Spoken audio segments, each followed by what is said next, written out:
Today, we'll learn how to create an X-Wipe transition, a dynamic effect that adds flair to your edits. Let's dive in. Start by importing your clips into the timeline and placing them back to back. Next, go to the effects library, navigate to video transitions, and locate the X-Wipe transition. Drag and drop it onto the cut between your two clips.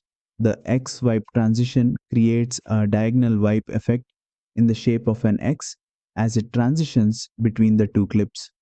To customize it, select the transition on the timeline and open the inspector panel. Here you can add a border to make the edges of the transition more prominent. Change the border color to match the theme of your video.